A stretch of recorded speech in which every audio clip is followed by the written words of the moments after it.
12-Sided Stories is for mature audiences and often deals with topics that may be difficult for some listeners. Discretion is advised.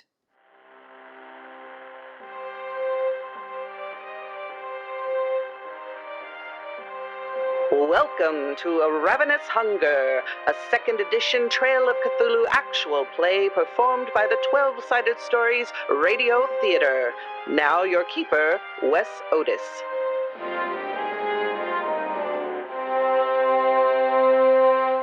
Hello, I'm Wes Otis. Welcome to A Ravenous Hunger, a Trail of Cthulhu second edition actual play sponsored by Pelgrane Press. I'm super excited because, as longtime listeners know, we love Gumshoe. We've done a lot of Gumshoe games on this podcast, and right now Pelgrane Press is running a backer kit for their newest edition of Trail of Cthulhu.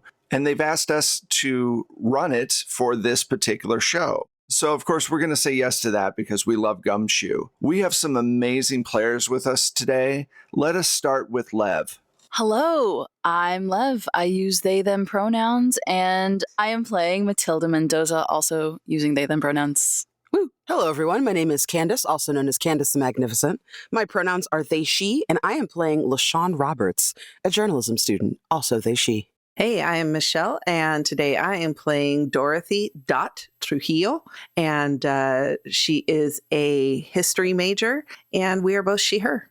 Hi, I'm Jen/Youngles. I use she, they pronouns. I'm playing Mac, who's probably going to be a problem, who uses they, she pronouns. Enjoying the show? Then take a moment to join our Patreon, support the podcast, and get early access to episodes and bonus content. Head to 12-Sided Stories Patreon today. Okay, let's jump straight into it. Miskatonic University, 1934.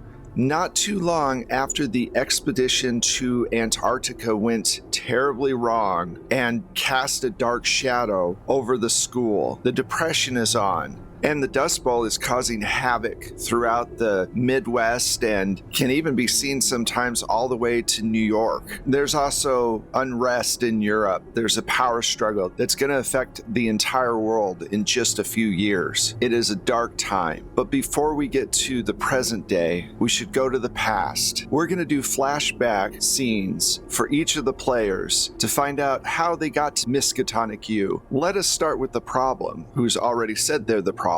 Jen. Because we might as well see where the problem's going to lead.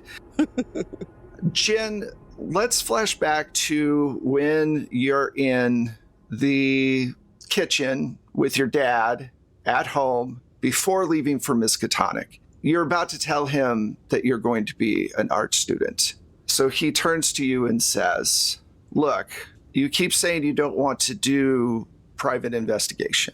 You keep saying this. We've done work before. You're really good at it. You can make some money. You know, you seem interested. That's all I'm saying. Just because I'm good at something does not mean I'm interested in it. We've been over this. I want to learn how to make pretty pictures, okay?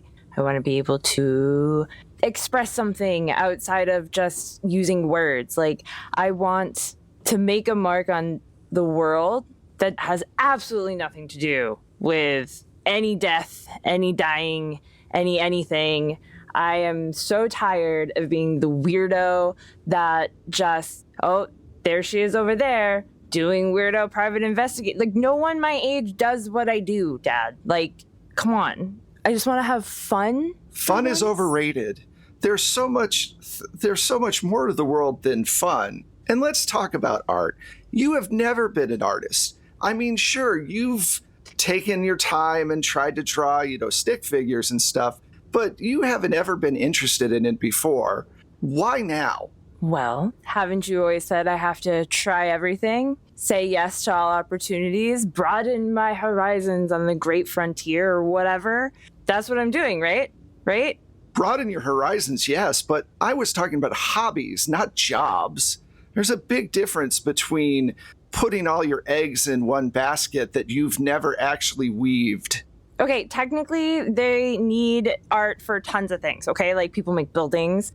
People also draw in the courtroom or draw pictures for the newspaper. It doesn't have to be painting or anything. Obviously, I'm really bad at that, but maybe I could do one of those new impressionists or something. I don't know. Don't people need photographers or technically artists? They're at crime scenes, who knows? And then I think Max stops and realizes that they're not getting anywhere in this conversation. And they're just like giving their father more fuel to use against them later. So they just go, you know what, Dad, you're right. You're totally right. What was I thinking? But you know what? I think art can be a new creative way to lead to investigations. You know what I'm saying? Like maybe an artist gets murdered. And how would I know if I don't know anything about art? They learn about history and stuff too. Are you...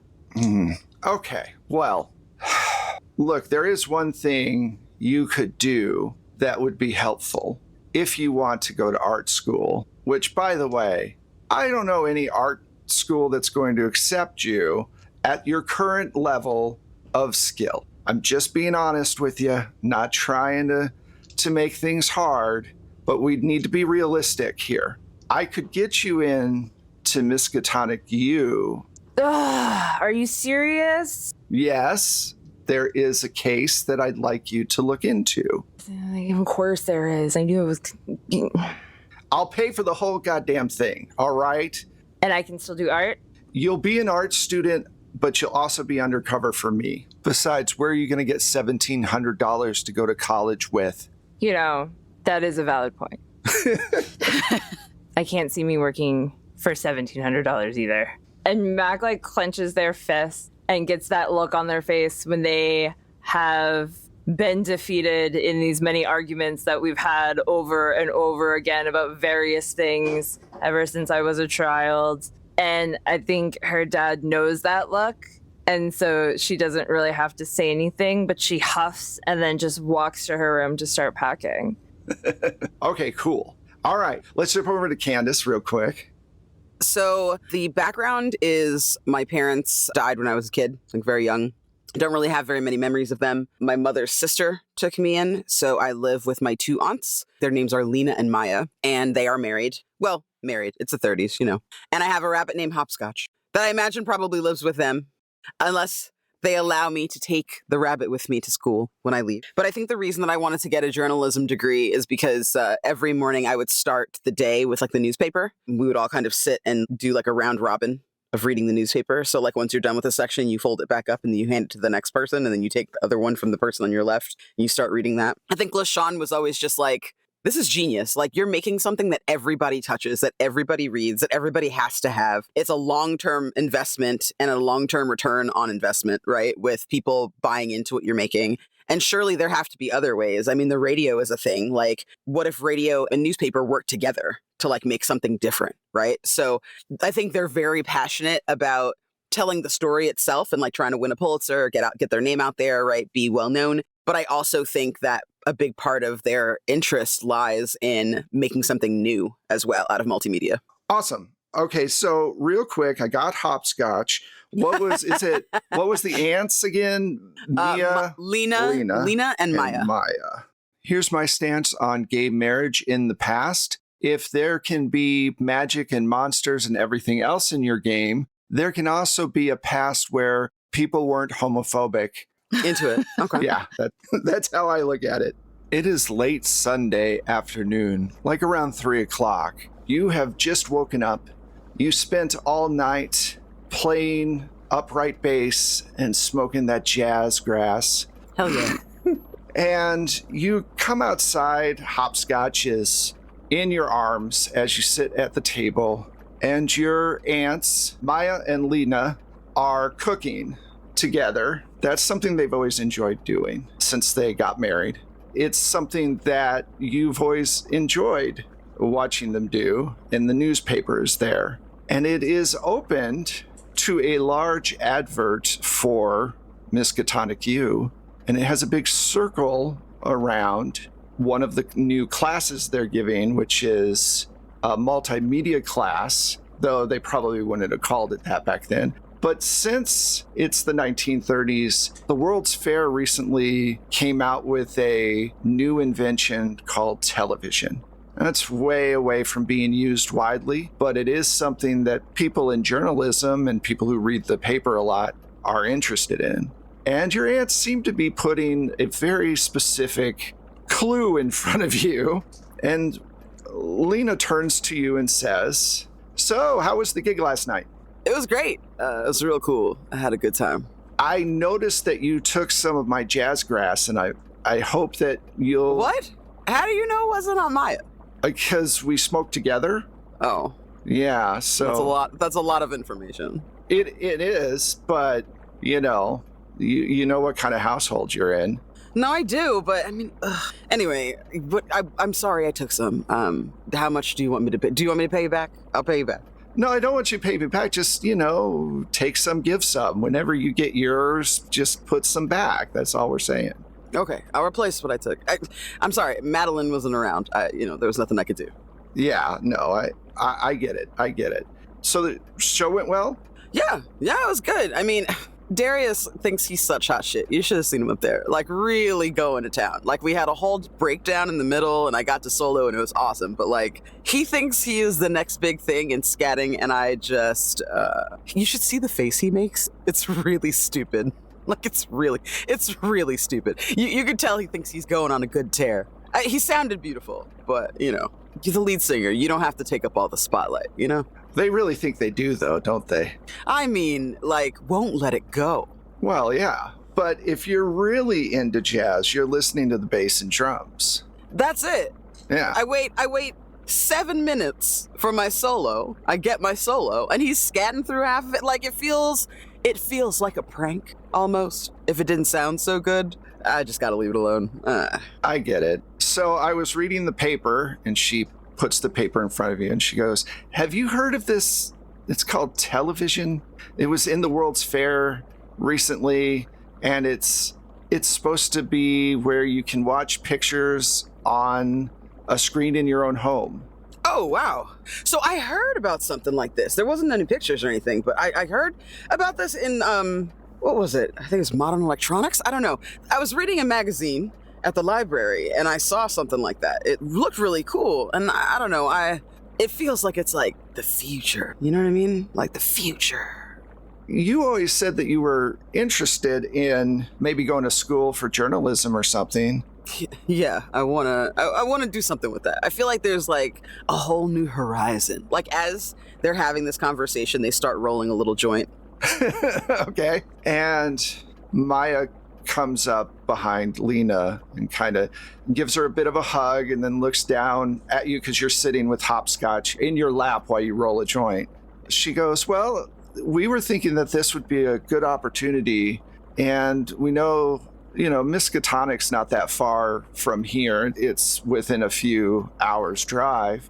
So if you went there, you could always come home for the weekend or whatever and do your gigs, and we could help you out if you needed some extra scratch."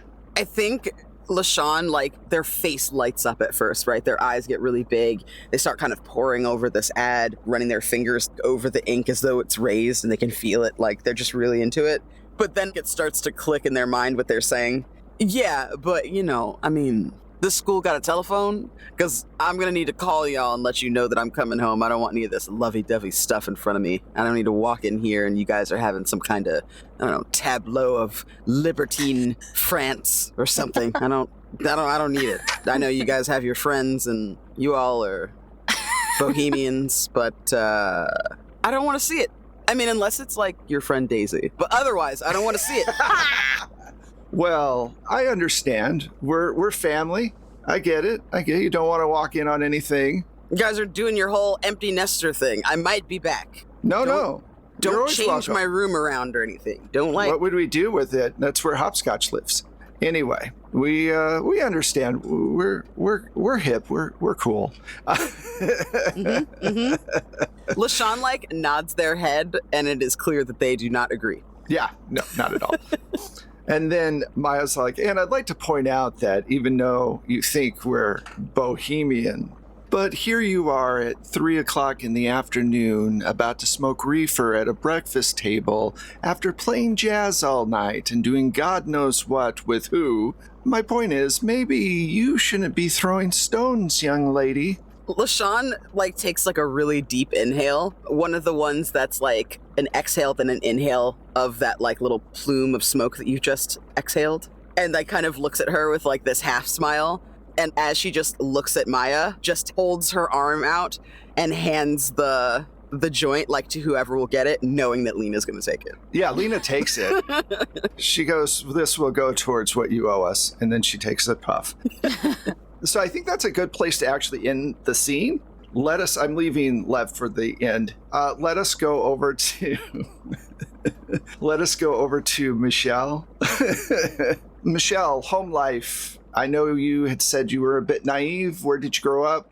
Arizona? Yeah, I grew up in Arizona, and religious family, the good girl, lives on the ranch with her parents and probably her grandparents. And okay.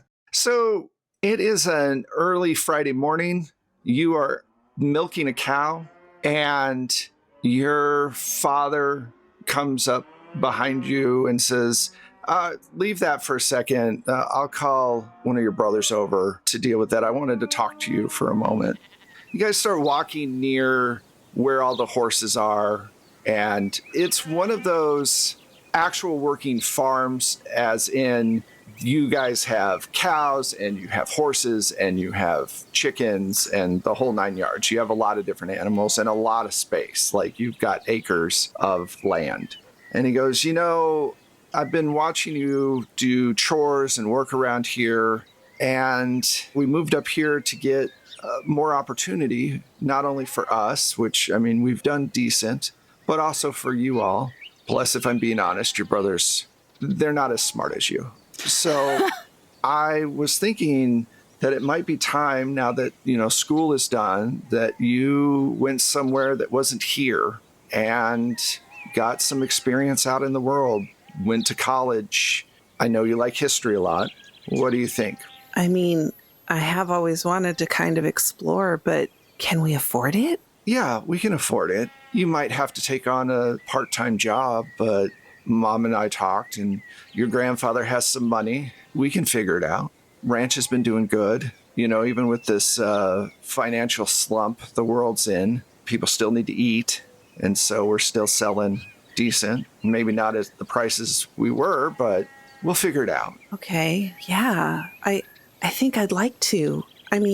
Where though? I haven't even looked at any colleges. There's a lot of different places that you can go. Your mother was talking about possibly going to a college in Boston, or there's a small college that's actually a little bit more affordable for us in the city called Arkham. I have to warn you, though, you've never seen snow before, and neither have I. But I've heard it's very cold, and so you would need to at least buy a coat or something, I'm thinking. I don't know. I've never had to deal with it, so we'll have to look into that. Okay, wow. I've never even been to the East Coast. I think this'll be an adventure. That's what I was hoping, how I was hoping you would see it. Can I take Jiffy with me? Yeah, you can take Jiffy with you. Jiffy's my cat, by the way. He says, I'll start making the arrangements. And I'm not sure what you can do with the history degree. Maybe you can be a teacher, or I don't know. And there are schools near enough to the ranch that you can visit us and all of that. But it's time that you start your own life, and, you're not going to be able to see the world milking the cows here. I understand. And I just give him a big hug and I say thank you so much for this opportunity. Of course, honey. All right. So let's jump over to Lev real quick. Matilda, you are deep underwater. You see the surface of the water above you, but you can't quite get to it because something's holding on to your leg, and you are trying desperately to hold in the breath that you have. You can feel the burn in your throat to want to let out water and breathe in. Can I get a stability check? And what this is... Cool. First roll, let's go. What this is you're rolling a d6. All right, just as a quick review for everybody on what rolling means in Gumshoe. For investigation skills, you don't have to roll. If you have the right skill that is connected to the clue, you automatically get that clue, and you can spend your investigation points to get bonuses within the scene, extra information, and things like that. General skills are separate. They have pools of points, stability being one of them. So in this instance, Lev, you can spend those points to add to your die roll. You want to try to get a 4 or better in this situation. Most of the time, that's going to be the roll. So it's up to you. How many points from your stability pool would you like to spend? Given how I roll, I will spend 2 stability, which will take me down to 8. Okay. But again, you don't have to worry about that because this is a flashback, so you'll have them all back. Okay. And then I add that 2 to whatever my die roll is? Die roll is, and that's it. All right. Let's see. I did roll a 5, so now it's a 7. All right. You are able to control your fear. What do you want to do? You see the top, but something's holding onto your leg. This is something that Matilda has experienced regularly their whole life. It never gets any easier, but it does come with familiarity. They've tried kind of every permutation of what to do. They've breathed in, they've tried to swim up, they've tried to move the whatever it is off their leg. But I think they realize they've never been brave enough to look down at what's on their leg. And there's that inclination to like, okay, I'm just going to do it. I'm just going to do it. I'm going to do it fast. I'm going to look and I will know what it is. And their chin never like drops. They kind of like push their eyes down and they're trying to look, but it's, like the rest of their body's in the way and they can't see it and they can't quite make themselves like duck their chin. So I think they do what they've always done and just kind of feel down their own pant leg and try to just grip whatever it is and pull. Usually this works for you, but this time when you grab, you feel a wrist and a hand comes up and pulls you deeper into the water. Do you open your eyes or do you keep them closed? I think I'm going to open my eyes. I'm going to twist around and try and open my eyes because the extra hand is more rare than the single hand. So I think at that point they'll kind of like twist around and try and see what it is. You come face to face with your aunt. You've never met her before, but she looks exactly like your mother, being her twin. It seems that she's drowned a long time ago. Her skin is starting to come off and is floating in the water.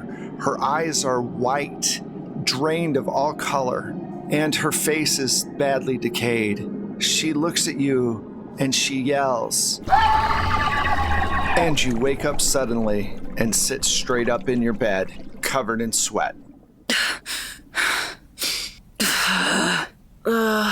They sit up and scrub at their eyes, trying to just like push the image out of their head, even though it's the only thing they see every time they close their eyes. They've got this mane of, in our time, would be very easily salon achieved, like silver gray hair that is long and full. But in this time, it doesn't make a whole lot of sense how someone would do that and not just burn all the hair off the top of their head. And they try and tame their hair back down because having extra things like touching their face is too much at this point. So they kind of like train it back into these 2 little buns on top of their head. It's become rote, like a mechanism for calming down of like, if my hair is put up, I can see and I can breathe and there's nothing touching me and I can move forward. Cool.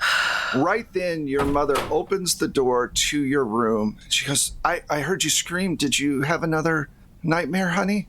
When don't I? When don't I? She sits on the bed next to you. I'm sorry. I know it's been hard. The doctors say that you just need to breathe and try to calm down. Hysteria runs in our family. It's not hysteria, Mom. I used to deal with it all the time until I got depressed. Well, I can't wait for that chapter of my life. Thank you so much for the reminder. Sorry, honey, sorry. Yes, it's the hysteria. Sure, yes, it's the hysteria. Does that make you feel better? If I say it's the hysteria, will that make you feel better? No, what makes me feel better is if you're not going through this, what can we do to help you? I don't know. Well, we've tried everything, haven't we? They gesture over at this extra shelf in their room that just has like bottles and tinctures and liquids and pills and all kinds of things that Matilda has tried and absolutely not taken to any of them and has stopped them or hidden that they've stopped them from their family. Above game real quick, how much have you told your mother? I think there was like one conversation about the dream when they were much younger and kind of gave in detail before their hair started changing, before they were being sent to the doctor regularly. I think it was like one conversation where I described the woman and my mom freaked out because it was absolutely my aunt and I never met her. And so that's kind of what sent her down this rabbit hole of, we'll go to the doctors and they'll figure it out. I think Matilda doesn't talk about it much in detail with their mother. I think I have hidden that I applied to Miskatonic and I'm going to go probably with only leaving a note. Well, honey, if you have another one of those dreams, maybe it's time for us to look into one of those health wellness places. The doctor said that it might help you to go to some sort of institution where you could work on calming your nerves down. I mean, your dad isn't working right now, so we don't have a lot of money for it, but we want to help you any way that we can. And we love you, honey. We don't want any of this for you. I think at the mention of another doctor, Matilda kind of like locks down and tenses up. But at the very like gentle, motherly words and the reminder that their dad is still out of work, they kind of intentionally loosen up and nod. I love you too. Is Harriet up yet? Yes. She's eating breakfast. I'm gonna go talk to her. You know, with the, and I don't like say it. I leave the trail off enough for her to make her own assumptions. She looks at you with sad eyes and says, I understand. I used to have that bond with my sister too. I think all twins do. I kind of really slowly stand up and kiss the side of her head because now I feel guilty for being short and pissy with her, and I leave the room. You walk into the kitchen. Harriet's eating breakfast. And before you say anything, she goes, you had another nightmare, didn't you? Yes. It's very predictable. We all know I'm very predictable. Thank you so much. And you're always angry after you wake up. I hate that you know me this well. What the fuck? I'm your twin. Yeah, me too. It's kind of weird I'm not having the same dream. I'm glad I'm not. Yeah, lucky you, firstborn. It has its privileges. And I think like they pull out of their nightshirt, they kind of pull the acceptance letter and just really subtly try to slide it under the table. She takes it and reads it and then hands it back to you underneath the table. She goes, I understand. It makes sense. You are going to have to deal with them. Is that okay? I think that's also part of the benefits of being the firstborn, isn't it? I mean, yeah, actually. Okay. I want you to be able to figure out what's going on, and they're talking about putting you in an institution, you know? That's the big thing that's making me want to move with haste, because I don't need that. I don't need that. I don't know what this is, but I don't need that, because I think it'll just get worse if I'm there. Absolutely. Just, phone and write and send carrier pigeons, whatever. When you move into your place in New York, you better come visit me, okay? Of course. I love you. I love you too. I'm going to take my worms so you don't have to worry about the farm. Yeah, thanks for that. I appreciate that. It's cold up there, so make sure they're not too close to the heater, but near the heater. Yeah, I know. Okay, good. All right, so now we fast forward. It is 1934, it is early December, and you're in your junior year of your college education. Your dorm is older, it's been remodeled, but it's been there for a very long time, and there are 4 other buildings that are near you that were built at the same time and have been renovated into classrooms. You have the journalism building, which has a smaller library in it. It also houses the history department. You have the medical building with labs and classrooms. There is also the art building, which has several large studios, including a dance studio on the top floor that is used as a rehearsal space. Finally, there's the pool building, which has been shuttered since 1914. No one's allowed in. They actually have a guard that checks it twice a day, and it's been boarded up pretty well. Does the guard go inside? The guard does not go inside. Stays outside the entire time. Do they just like shine a flashlight in there, or? They just make sure that the locks are on. They boarded up all of the windows. They boarded up the entryway and the back way. And then they put a large fence around the whole thing that's also locked. So they don't want anybody near this place. And I will also say, Matilda, after 2 years of digging, you have not found a lot.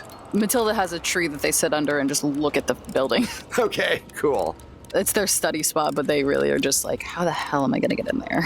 Let's start there then. Even though it's early December, it's an incredibly warm day. There has been some snow, but it hasn't really stuck.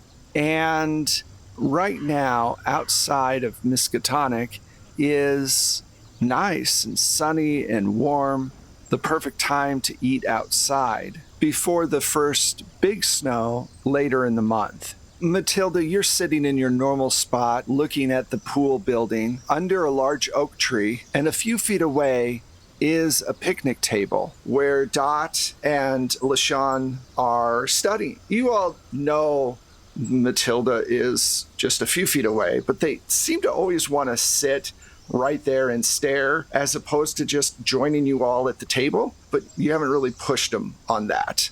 Why don't we start there? We're just studying, and I look over at Matilda, and I look at LaShawn. I'm like, why does Matilda always stare at that building? You know, I don't know. I've noticed that too. It's a puzzle I can't quite solve. Matilda! Oh, hi. Yes. Hi. Yes. Hi. Hi. How are you doing today? Where do you go, man?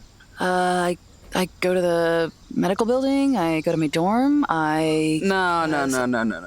You do this thing. You see them turn. They're a black androgynous person, slightly feminine features, very pretty, but also dressed very masculine.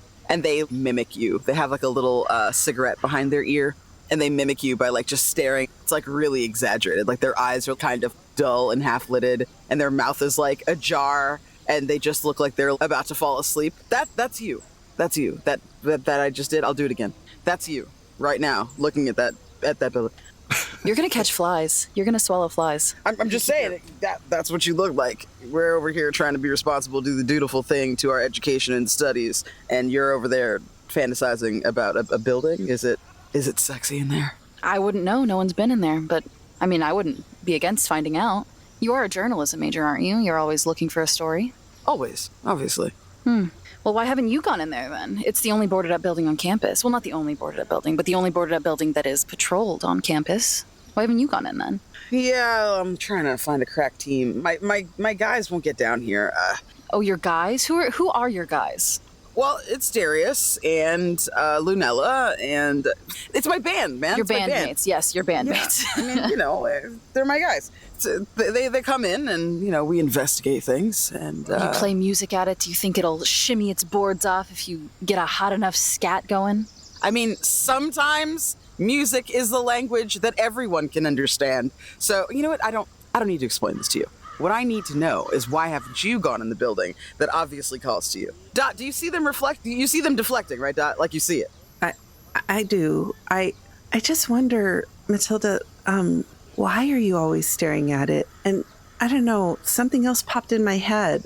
If it's been boarded up for 20 years, and she like pushes her glasses up on her nose. That's so cute. And she goes, why hasn't the university just demolished it? I mean, you're the history major. You're the history expert. You have all the books and the knowledge. Why don't you know? Why are you asking me? Well, because history tells you why people did things. It doesn't tell you why they didn't. Oh man, that's good. That's solid. Yeah, actually, wow. I was going to try and question around that, but that's pretty airtight. Wow.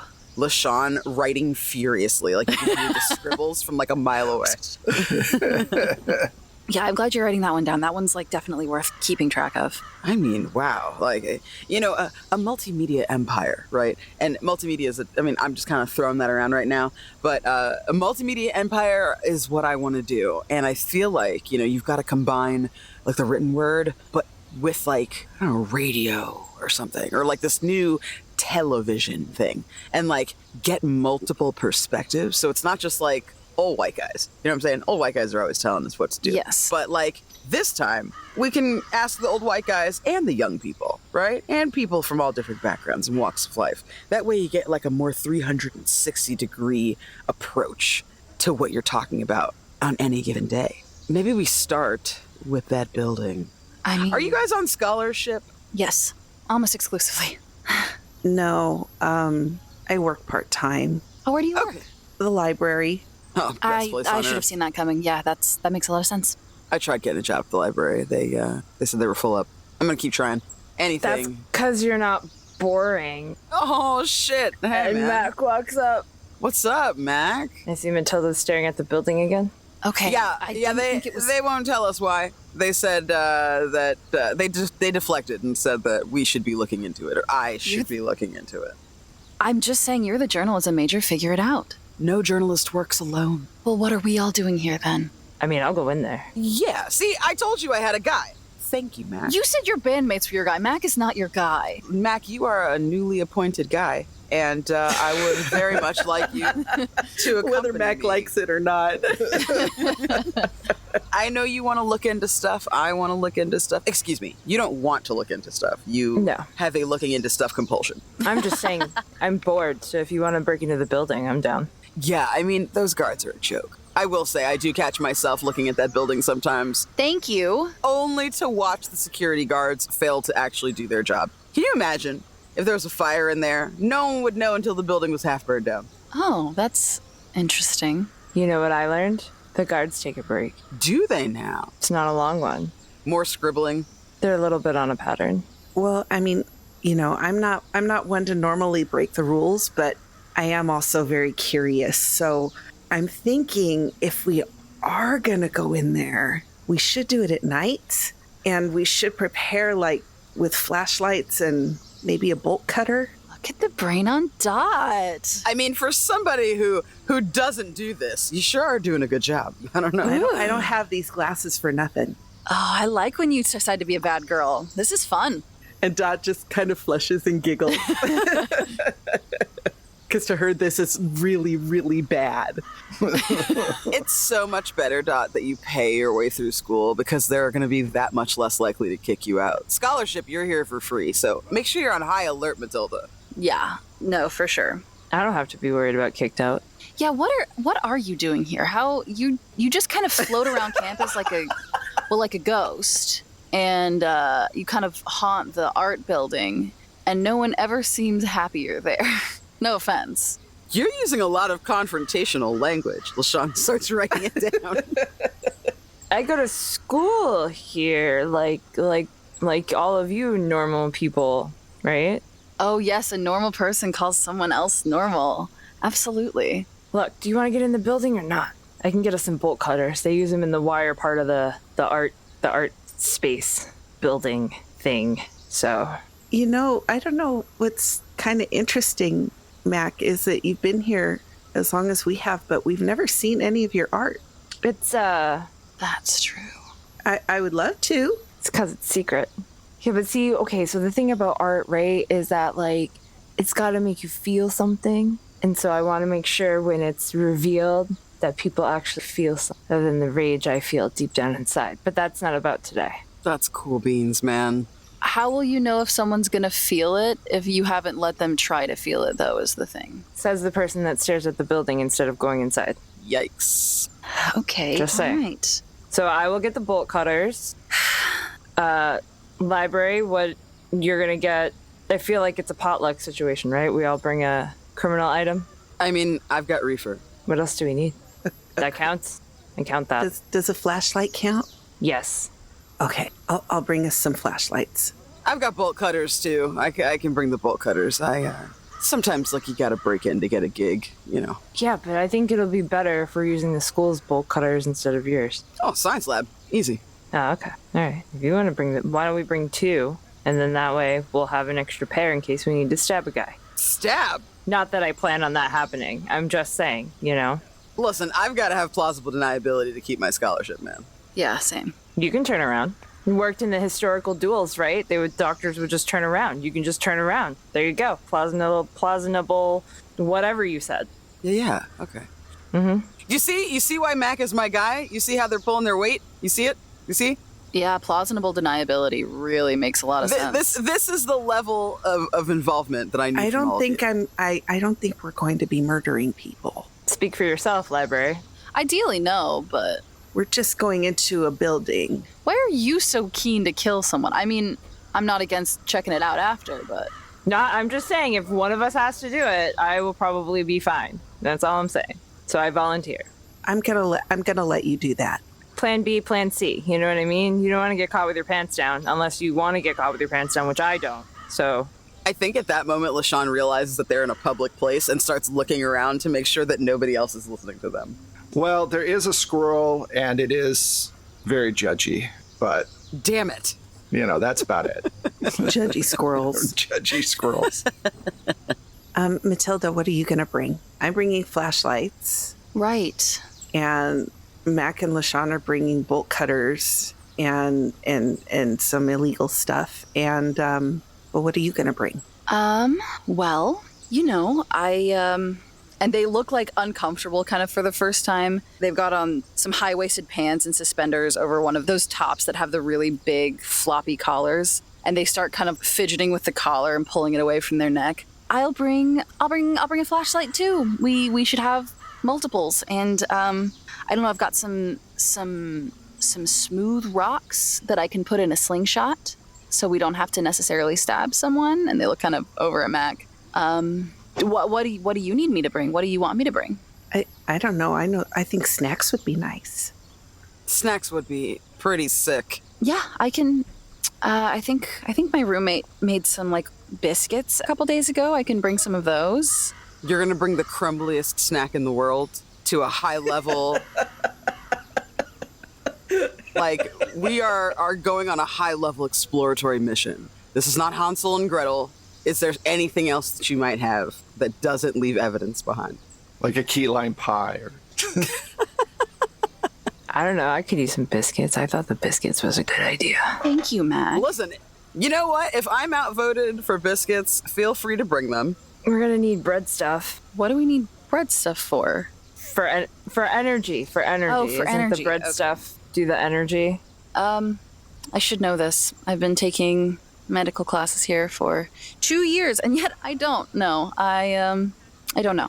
All right. Maybe bread, maybe sugar. I know sugar's in short supply, but I think the biscuits are fine. okay, great. Biscuits it is. And they kind of look over at LaShawn like, ha. LaShawn, like, throws their hands up and tucks their field notes back into their front pocket. Just shakes their head. Yeah, okay, good. Biscuits. I love it. I'll bring honey or something. Ugh. That's so sticky. We're going to be so sticky. That you're talking about leaving behind residue. Honey leaves behind residue worse than biscuits. Biscuits, at least you can assume that they're dust on the ground if they get ground up enough. Oh my god, I'm not having this conversation. I'm going back to my dorm for a nap. What time? 8? I mean, Mac's the one who knows what the guards do. Mac's the one who knows the. All right. 10. I think 10, yeah. One of them goes to ship for a half hour around 10:30. The other one stands guard in the completely wrong direction. We can sneak in the back. Also, it's wild to be that regular that someone can track you by it. I didn't say he was doing it on purpose. I have a guy at the cafeteria. I think Matilda just stares at Mac. LaShawn, like, looks at Matilda and is like I said, got a guy. You've got a guy. Okay, I think this is a good place to end that particular scene. It's the worst plan in the universe. It's almost like 20-year-olds came up with it. All right, Yeah. Wild. Wild. This is definitely gonna work. Totally. So all of you disperse, and you're all in your individual dorm rooms. It's about 2 o'clock. Without warning, it gets really dark outside. It was completely sunny just a moment ago and very cold, and you hear the wind whipping through the trees not far away. You hear the sound of glass breaking and screams. What do you guys want to do? Let's start with Michelle. What do you want to do? Okay, was it the dorm room windows like that broke, or? It does sound like dorm room windows breaking because there's a shattering sound, not like a cup.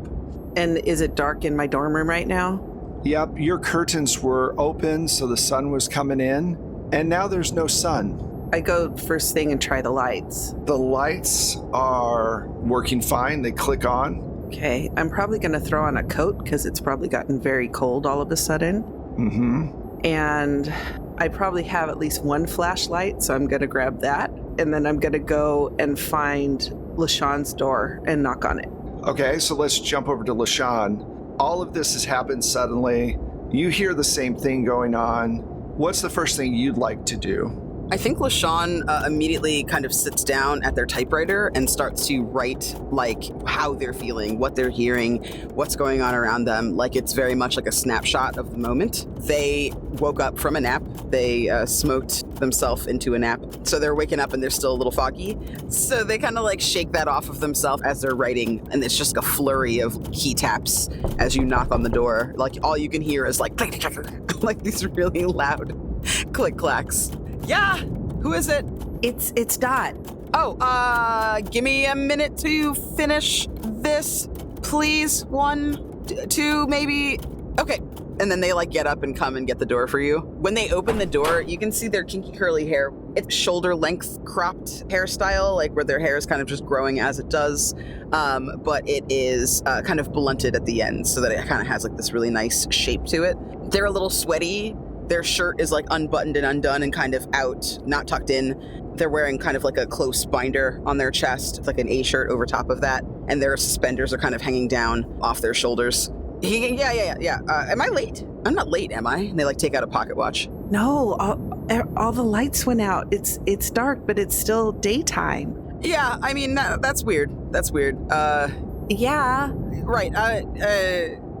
Okay, yeah, I mean, I was really focused on the story. Like, let me show you what I wrote. And they, like, go over to the typewriter and hand you, like, a flashlight so you can read it. Look at this. This is what I did. What do you think? That's very nice, LaShawn. Oh, you're using that same voice my aunt uses, man. I think something's going on, and I just... All right. It's weird. All the lights went out. It's the middle of the day. There were screams and windows breaking, and you're typing? Listen, you know what? You're right. I'm going to take the mini version. And they look on a shelf that has, like, all these, like, rows of notebooks of different sizes and shapes. And they pick one that's all black and they go, see, it's a pro for the mood. And, like, pop a pencil behind their ear. Let's go find Matilda. Yeah. They'll not know what to do, but we should find Matilda. Okay, well, let's jump to Matilda then. Matilda is very similarly dressed to LaShawn in the sense of, like, a really tight binder under their button-down shirt, suspenders. They've kind of shucked off their shoulders. They've still got their boots on because as soon as they got back to their dorm room, they started writing a letter to Harriet. Not necessarily as a goodbye, but more of a, I'm gonna do this really stupid thing, and if something happens, I need you to know what happened. They're starting to jot that down, kind of propped against the window, and then as it grows darker, I don't think they notice right away. They're just like, why is it getting harder to write? Why can't I see fucking anything? And they're like, oh. And I think they'll shove the letter kind of in their pocket, half done, and stick a pencil in one of their two little buns in their hair, and just and like call out for their roommate and say, Kennedy, you're seeing the dark outside too, right? You don't hear a reply from Kennedy. Oh, shit. Does she have class right now? Fuck, I can't remember. Oh, well. I'll kind of like peek out the window and just start trying to see what I can see outside, even without the lights on. When you look outside, you can only see a few feet. You're on the second floor of the building, and there is all of this wind whipping around, and a lot of snow has built up. An unnatural amount of snow has built up. Then I think as they're like getting ready, pulling on a jacket and grabbing like the things that they said that they would bring with them, folding up some biscuit in a handkerchief and tying it off and tucking it in one of their pockets. I think they're keeping an eye on the window on silhouettes and just checking to make sure all the silhouettes are as humanoid as they would expect. So you're looking for silhouettes outside? Yeah, not necessarily like watching, but like as they're getting ready and like glancing outside, just being like, that person looked normal? Yeah, that person looks normal. Is that person look normal? Yeah, it looks normal. You don't see anybody outside. That's the thing. There's no one out there. The snow is really quickly accumulating outside. No footsteps or anything in the snow either? It's too deep for even footsteps. Okay. Then I'm gonna bust out the door and go look for any of the other three that I can find quickly, because we had a plan. When you bust out the door, you run straight into LaShawn and Dot. Oh, hi. Yes. Does anyone else see the freak storm? Of course we do. That's why we were on our way. Right. Yeah, that makes sense. Max, your guide. Do you know where they hang out, LaShawn? There's one of like 6 places that they could be, honestly. 6? Okay. Yeah, I mean, they have a very colorful life. Are any of them in this building? Mess hall? Let's go check. So let's talk with Mac then. Mac, where are you and what are you doing now that all the lights have gone out and people are screaming? Mac is in the mess hall, but harder to find because she likes to go to the mess hall incognito. So she's wearing like a frilly nightgown that you would never picture her to be in. And it's like pink and flowery and definitely something her dad bought her before she left for college. It's torn up on the bottom and dirty because they've worn it for excursions like this. So that it's their one way to not be recognized. I imagine Mac is in the mess hall, scarfing down some pancakes out of the fridge because they do not pay attention to rules, and is just hungry. And the lights go out and they start hear screaming, and like I guess if there was a camera it would see like the slight smile on Mac's face that chaos has ensued and there is something to go investigate / save, but they don't want to come off too eager, so they just sit there calmly eating cold pancakes out of the mess hall fridge. Awesome. So as you're being cool and you're in your incognito outfit that everybody knows about, the other 3 burst through the door looking for you, and they come over to around where you're sitting and go ahead. Hey, Mac? What's up? Wow. I'm gonna ask about what you're wearing later. There is a storm outside. We don't know what the fuck. I know we were gonna meet tonight. We were gonna try to go over to that building, but this is weird. Everybody's gone? They're gone? I mean, they're gone. Yeah, didn't even notice. Just been sitting here eating my pancakes. Yeah. Matilda, did you see anything different? I mean, like, I was asleep, then I woke up, it got weird, and I just started to write. I didn't really look around. I didn't really take a lot of time.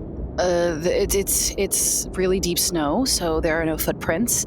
I didn't see any people. I just heard screams and the glass shattering. Have we seen any shattered glass as we came down here? Have you seen anything? No. I didn't see anything.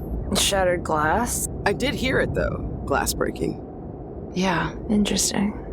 Do you want to go outside? I mean, it's really cold, but I don't know if we should try to leave. Can we leave? If we do, we should definitely, dress warmer. I mean, I've got a whole bunch of stuff. Yeah, and I'll kind of look over at Mac. What? Do you have snow boots? Do you have anything not a nightgown? I mean, yeah, but why would I wear that to go sneak into a building? Because it's cold outside. Because there's like 4 feet of snow outside, yeah. I'll go back to my dorm, change, and meet you guys. Are we still going to the building, or are we gonna go look for this broken glass? I mean, I'm still down to go to the building if you guys are. I'm not saying we have to, but we had a plan. I say we look for the broken glass first. Isn't it weird that we're not hearing anybody else around here? Yeah, I think that's weird. Have we seen anyone in the mess hall, Wes? No, nobody's there at this moment. What month is it, Wes? It's early December. Also, just real quick, there are less people because a lot of people have ended their semester and have left. So there are not as many people on campus as usual. So that is part of it. Got it. Okay, cool. I think LaShawn's like, yeah, I don't know, man. Like, I hate being one of the last ones left, but at the same time, my aunts are having a big party this weekend. I'm not trying to see that. So, I don't know. I mean, I'm wearing my boots. I think they go over to the door and try to, like, pull on it. Okay. To see if they can just go outside into the snow. In their mind, they're thinking, if they leave the building they're in, right? If they leave the dorm they're in, they can look around and see which windows are broken in this building. All right, you all file out into the main hallway where the main doors are. And LaShawn, you open the door, and there is literally from the ground to the top of the door frame snow. Well then. Yeah, so about going to see that building. Yeah, I guess we're snowed in. Can I I don't know if I have to roll for this. Can I look in the lost and found and see if there's any like winter stuff right there so I don't have to go back to my room? You don't have to roll for that. We'll say that you find a bunch of different pieces of winter clothing that does not match at all. Perfect. I'm putting it all on. Okay, cool. We could dig our way through the snow. Do you have a shovel? I'm sure there's one around here somewhere. They have those cool spatula thingies in the kitchen. Is it unnaturally cold, or is it just like a normal amount of cold? It's a little unnaturally cold. The building is covered in snow at this point. It's pretty bad. And like I said, they have the broken windows somewhere, so... Listen, I have no reason to know how to get to this, and we're gonna overlook that. We're not gonna ask a bunch of fucking questions. Follow me. LaShawn starts kicking up the stairs and takes the back entrance that they found their first few nights in college to the place where they smoke and write at night, which is the rooftop. They want to get to the top of the building so that they can at least look around and see what's happening around them as well. They're going to try and take everybody up the back steps to get to the rooftop access. Okay, cool. As you're heading towards there, you run straight into Professor Wilkes. She's an art teacher, and she's like, "Oh, students, oh good. Are you all right? I heard glass break." Oh, it wasn't us, Wilkes. Well, I figured it wasn't you. The storm, it came out of nowhere. Where are you all headed? Why are you coming back from there? I live on campus during the year. I haven't left yet. Oh. I think I might have eaten your pancakes in the kitchen. Sorry. You're the one. Anyway, we have too much going on to worry about cold pancakes. Where are you all headed? Oh, we're just gonna take a look around the other floors. There's nothing to do. Lights are out. We figure, Are you sure that's a good idea? I mean, maybe we should just stay here and wait for help or something. You know what? Why don't we meet you downstairs in the mess hall? Yeah. That's a good centralized location for us all to meet. Nice and warm with the stoves, too. We also need food. I mean, we had pancakes. Well, I ate them, so. One of us had pancakes. Yeah, I know. That was the way I was, that was the point I was getting to. Okay, I'll go downstairs and you be careful. Don't do anything silly. And she walks away and starts walking down the stairs. No, nothing silly in a sudden snowstorm that snows us all in. Nothing silly about that. No. Perfectly normal stuff. Yes.